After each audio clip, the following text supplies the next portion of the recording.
country occupied by the armed forces of Nazi Germany, divided by the barbed wire of concentration camps, governed by Nazi decrees, watched by the Gestapo, a sullen, mournful country.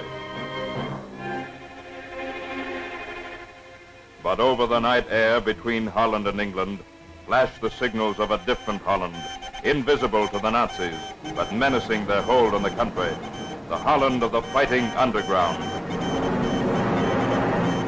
Tonight, the RAF will raid a railroad yard through which the Nazis are to route a troop train bound for the coast. In that raid, Peter van Dongen, an ordinary Dutch citizen, will play his part. In those minutes of anxious waiting, Peter van Dongen thinks of the Holland that was, the new Holland that he hopes will be.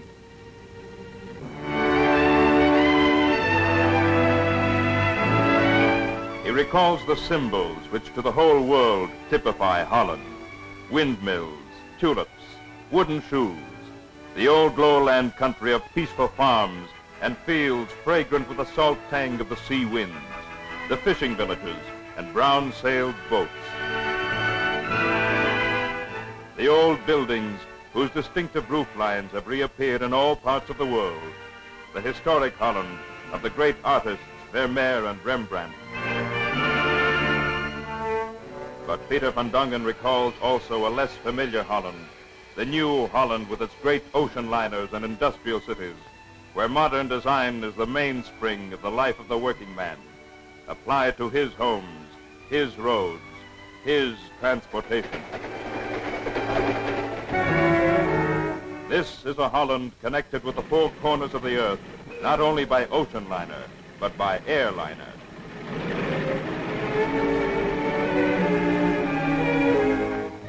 Peter van Dongen remembers that his country, in more than 100 years of peace with its European neighbors, had faced war of a different kind.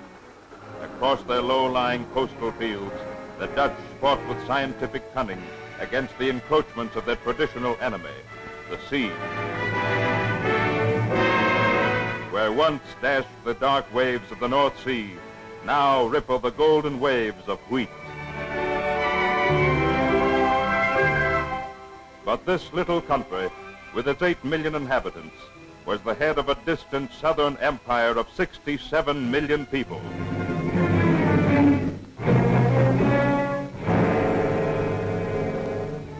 The Netherlands East Indies stretched over a vast area, rich in oil, tin, rubber, and other prized natural products.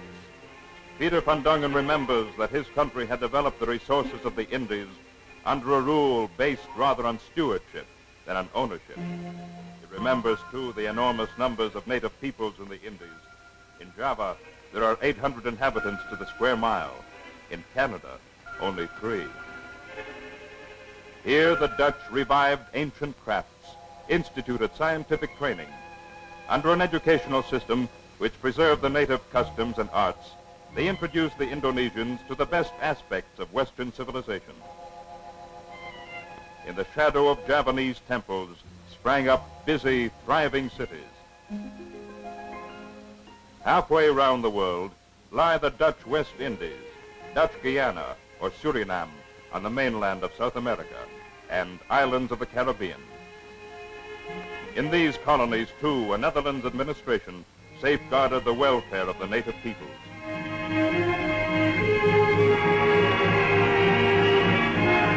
And throughout the empire, the mother country remained as a perpetual symbol of goodwill and peace. September 1939, the peaceful people of Holland read the dreaded headlines, "War." Until the last minute, the government, adopting a position of armed neutrality, refused to allow even military discussion with the French and British staffs, thus hoping that the German fury would spend itself elsewhere.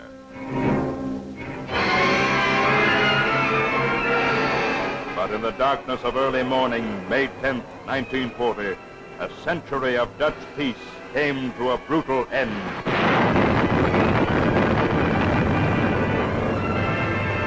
The Dutch conditioned by centuries of looking out across the horizons of their flat fields, resorted to their classic defense. They opened the dikes and flooded whole sections of their rich country in the path of the onrushing Germans. But against this horizontal defense, the Germans threw a vertical attack. Their parachute battalions vaulted the water barrier and, descending from above, slashed across the Dutch armies from the west. Outmaneuvered and outnumbered, the Dutch army was forced to capitulate. And even as the Dutch signed the papers of submission, the Germans committed one of the most unwarranted acts of military brutality in history. They bombed the city of Rotterdam to smoking ruin.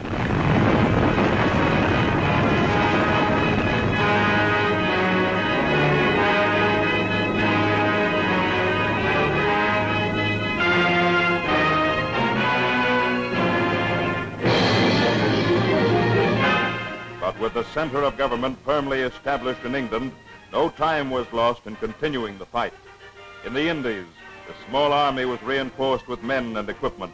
The Indonesians and the Dutch working in a unity born of many years of living together under a common rule.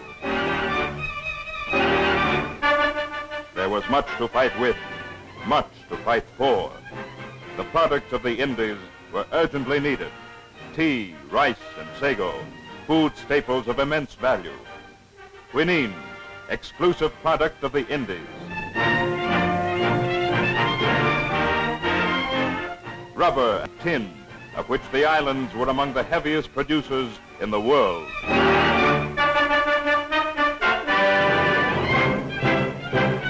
And on all these riches, Germany's Axis partner, Japan, had been casting an envious and probing eye. To the Indies came Japanese diplomats to negotiate trade treaties, unsuccessful missions which served as a front to mask war plans already completed down to the last detail. Over spy radio transmitters went innocent messages: weather good, convolvulus and hibiscus in bloom. Later translated, Dutch cruisers and destroyers anchored at Batavia. That was the day before Pearl Harbor. Before even the United States, the Netherlands government declared war on Japan.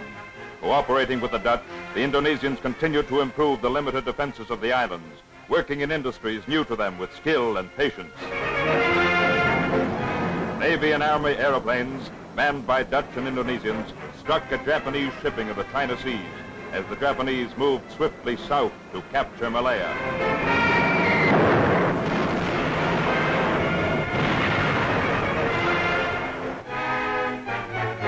And against vastly superior odds, the Royal Dutch Navy steamed out from Indies ports on what proved to be a gallant but suicidal attempt to stop the Japanese thrust towards Singapore.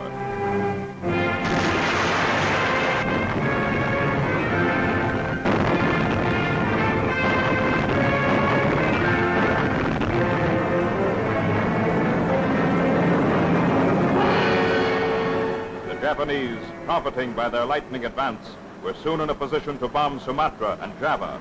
But the small Dutch Air Force, depleted by its work in Allied waters, was no longer able to defend the islands effectively.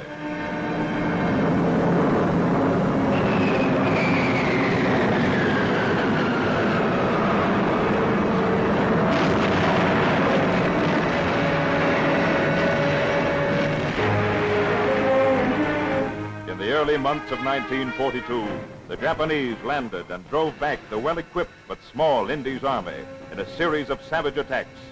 Large-scale resistance collapsed, but the scattered Indies army withdrew to carry on their tenacious fight in the jungles and mountains, where some are still fighting even today.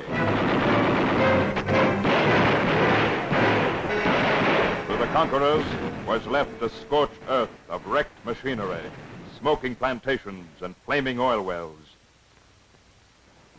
In this hour of defeat, the Netherlands government in exile met to plan how best the Dutch kingdom could keep on fighting. To Canada were sent remnants of the Netherlands army from all over the world to train in the latest assault tactics. and later to take their place in the armies standing ready for the attack on Hitler's Europe.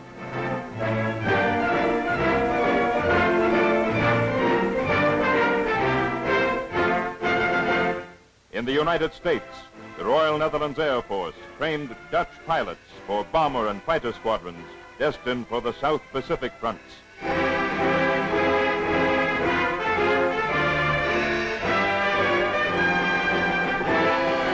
Weaving a new global pattern in the life of their empire, Indonesian soldiers were sent 10,000 miles westward across the world to Dutch Guiana and Curaçao, now of high economic consequence in the defenses of the Western Hemisphere. The vast bauxite deposits of Dutch Guiana were vital to the enormous aluminum industry of Canada and the United States, and hence to North American aircraft production. Dutch Guiana, an economic liability from the beginning of its history, now became an asset.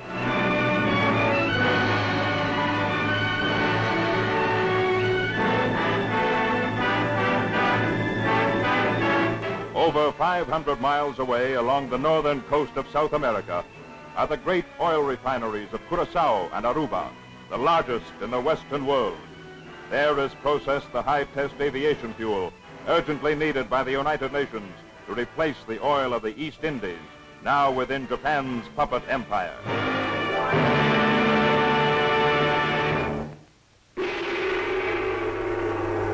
Today, from the Diet in Tokyo, the honeyed words of Japanese friendship and goodwill pour out over the crowded countries of the Eastern world, countries where all too long the Western empires had insufficiently realized their responsibilities of government.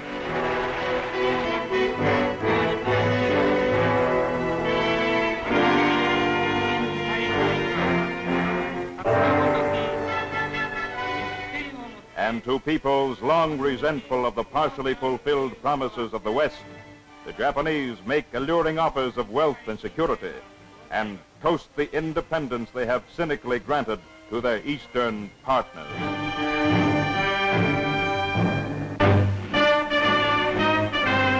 Today, the Western powers face the necessity of a political program molded to the wishes of the people of their former empires. And already Queen Wilhelmina has declared the Netherlands' readiness to work together in a commonwealth of purpose with the peoples of the Indies.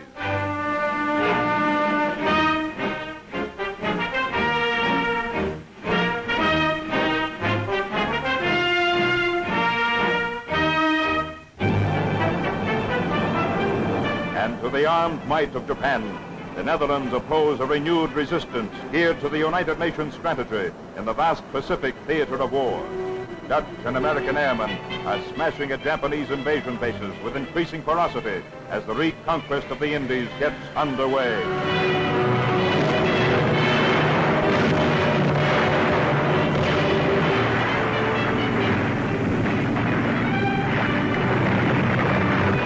Towards the outlying islands are pushing the landing barges of the Allied armies, slashing at the Japanese octopus from the south, as is China from the west, and the United States from the north.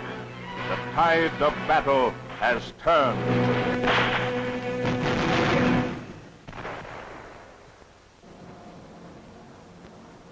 Tonight, in lonely danger, Peter van Dongen flashes to the skies the welcome of the fighting Dutch. Tomorrow, with the men of other fighting nations, he will play a vital part in building a new world commonwealth of free and equal men.